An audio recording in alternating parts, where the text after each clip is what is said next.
when it comes to large stainless steel camp knives that aren't costing an arm and a leg, the options are pretty slim. At least till now, with the introduction of this freaking monster, the Joker Bush Camp Knife, straight out of Spain, coming at us. Look at this brute. This thing is a beast. And since the first day that I got my hands on my very first Joker knife, the amount of value to performance has always been excellent. And I'm really curious to see if this blade continues with that heritage of value, performance, and just design, especially since it's sporting Bowler N695 steel, and how that maybe stacks up to other large blades of different materials. And I also want to unpack Choil, No Choil on a blade of this size. And if we have time, we might even see how it stacks up to the Joker Nomad, previously reviewed here on the channel. So I'm going to go ahead and head on down the mountain and meet you guys back at the Blade Boot Camp. If you're new to the channel, welcome. I'm Aaron. This is Gideonstactical. Let's dive in and have some fun. All right, guys. So we made it back safe and sound. We have a lot to unpack. I mean, look at how many blades I got back here at the Blade Boot Camp laid out. I think we got probably 8 different tools that we got to run up compared to this Bush Camp from Joker. Let me put down my double. So just as I'm setting up the tripod here, that's what I call my little coffee concoction. We have a Ninja, like Cafe Lux, shout out if you have one, coffee maker, espresso maker. So has definitely cut down on like the trips and runs to the store. You know, it's definitely paid for itself already in like we got it at Christmas, so it's been like 5 months now, but definitely paid for itself in that time frame. But I like to, probably this is heresy, but it's just like, for me, it works so well. I do a double shot of espresso, run it, and then I run it again. Just leaving it right there, bam, bam, hit it. So it's kind of like a tri-shot. I don't know how else to describe it. It gives me a little bit more volume that I like. And right now, I'm just hitting it straight, man. And usually I'll do 1 or 2 of those a day, but that's kind of like my favorite kind of drink. And then sometimes, you know, I'll froth a little bit of cream, put up on there, and really enjoy myself. Make a cortado. Okay, so enough about coffee. Shout out and leave your favorite coffee drink that you're making on the reg. Okay, let me hit you right away with some of the specs. We're looking at 7.9 inches. I'll do my best to run in some millimeters too if I can. This is not quite a quarter. It is 5.89 millimeters, which ends up being like 0.23 on the stock thickness. And that thing holds that. Like, I mean, look at that tip, dude. That is super thick all the way through with a high 3/4 flat grind. So you put those together with a 16.8 ounce naked before you put the sheath on weight, you have a workhorse. You have a brute that has potentially really impactful capability. Now, some things to note right out of the gate, and just to run you up for sizing, right? This is bigger than a BK7, slightly smaller than a BK9. So this is right in that like sweet spot. But as I was discussing in the intro, stainless, right? So many knives in this size range you're gonna find are some form of either tool steel or a carbon steel.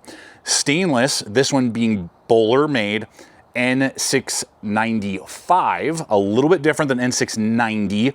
I've used it a lot, especially on Joker knives. I've been always pleased with this performance. It's kind of like the pinnacle of what you could see out of a 440C steel. So think of 440C and then just kind of like the best that you can get out of it, just the European brand, basically the European recipe for 440C kind of. Now, the difference between N690, which is way more familiar to a lot of people, is going to be N690 will actually, because I believe it has slightly smaller carbides, like tighter carbides, will actually have a better like edge retention, wear resistance against like sawing, cutting, feather stick making.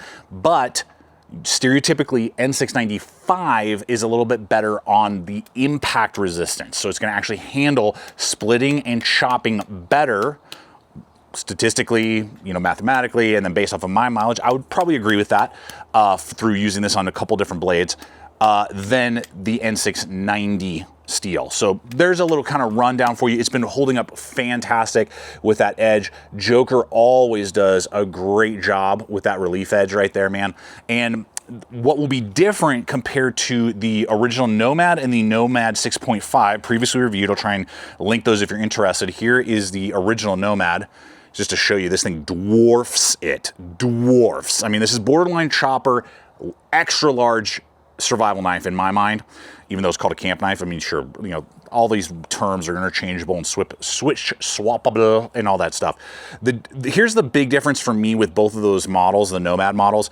You get a convex edge, so different, or grind, so you have like a ship hull versus a pyramid style. Do I prefer one over the other? I've found that convex edges tend to need less resharpening in my personal experience because of the hull structure of the grind and the rounding of the grind. I have probably less than a dozen of those in my entire collection. I have way more high flat or saber grinds, and so I just gravitate to the saber grind more. It's easier to resharpen. I can do a convex in the field, but it's just easier when you have a saber. It's more generic for people in general, and that's where I would bust out something like my WORKSHARP field sharpener. Love those things, bought them for years and used them, you know, extensively, gifted them away. Excellent for so many field resharpening tasks, including this particular blade. Easily done. And I just found out that they have an Elite. So I am getting my hands on one of those. There's actually sending me an Elite. So super cool. And that's just got like more stones, so you could even hone it even better in the field, which is pretty sick with different grits. But anyway, so I'll try and link that or have it wherever, because you guys are always asking like, how am I sharpening my blades in the field?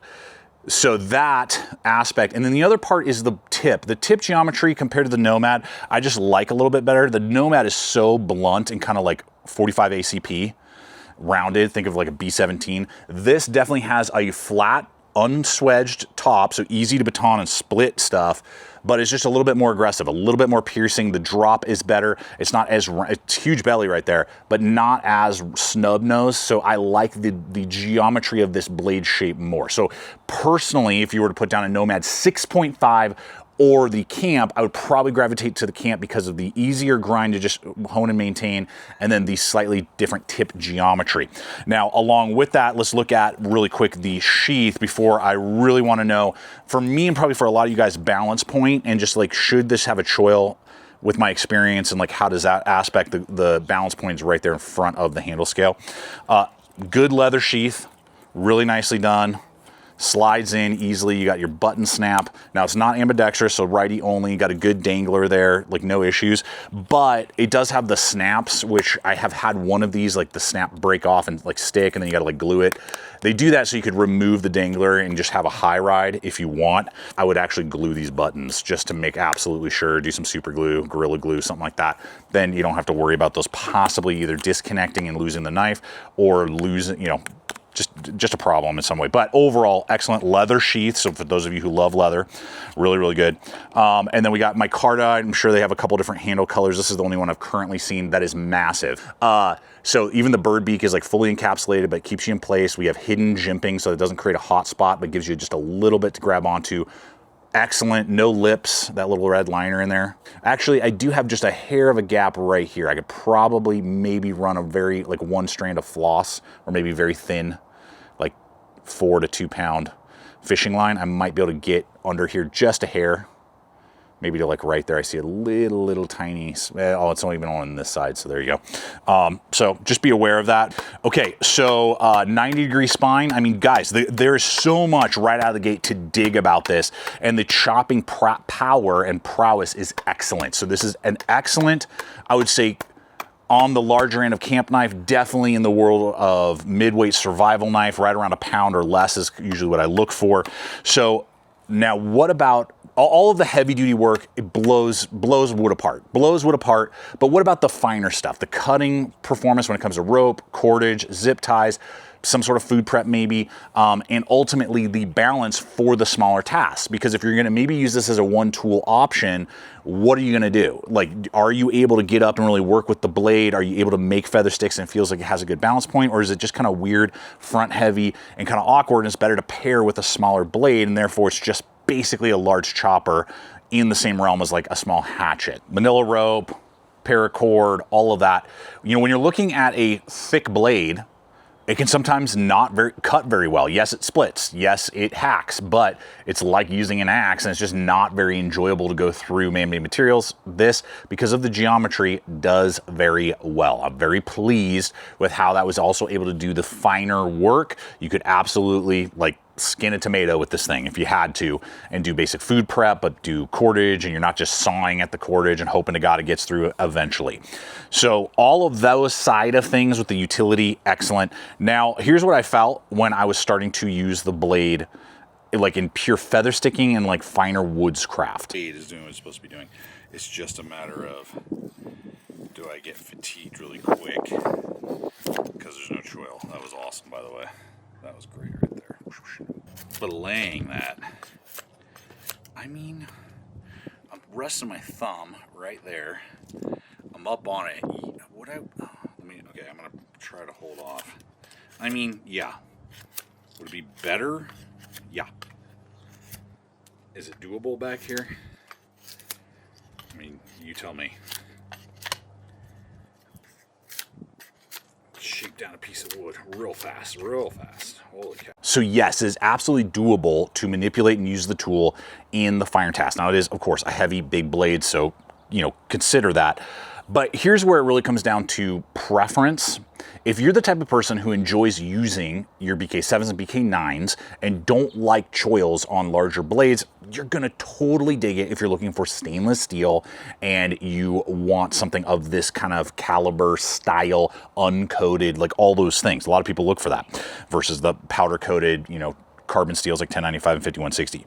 Me personally, I'm a choil guy. I'm a choil guy on knives with cutting edges that are longer than 5 inches. If the cutting edge is over 5 inches, I usually prefer a choil. And so something like an AK8, which is almost identical in length, even though this is a little bit lighter, this is the one I'm going to gravitate to more ergonomically for the finer work. For me personally, that's what I look for. I know it's like a 50-50 split. Half of you love choils, half of you hate them. That's me and my mileage. But when we look at pricing, and again, appreciate Joker sending me the sample. They didn't pay, sponsor, or anything else. They just sent me a sample. That's literally it. They don't know when it's going up. They don't know what I'm saying. Good, bad, or ugly. So, and I always keep it real with you guys. In this case, probably going to go with something that has a choil if you're going to lay this down next to me. But at 160 bucks, that is an excellent deal if you are looking for value to performance, Spanish made, stainless steel, impact, all the things, good leather sheath. I mean, there's nothing that needs to be like updated, upgraded, and it can definitely get a ton of work done for under the $200 price point, which in this day and age is really difficult to do. So I'm gonna have links popping up where I can to the different distributors. I got my Amazon store, but I know like Atlantic, I believe, Knife Country, I even saw Chicago Knife Works, like all those guys got this in stock currently, and they go starting at around like 160, and it kind of fluctuates and floats around all in that whole area. So guys, this is definitely a viable option for the things that I have touched on today, but I want to know from you guys, what do you think, especially if you own one already? How has it been performing for you? Do you like stainless steel in your larger blades, or do you prefer tool steels and carbon steels? That would be a great question to know as well. So till next time, appreciate you guys. Check out the other video and subscribe, and always remember to stay equipped, stay prepared, and I'll see you out there.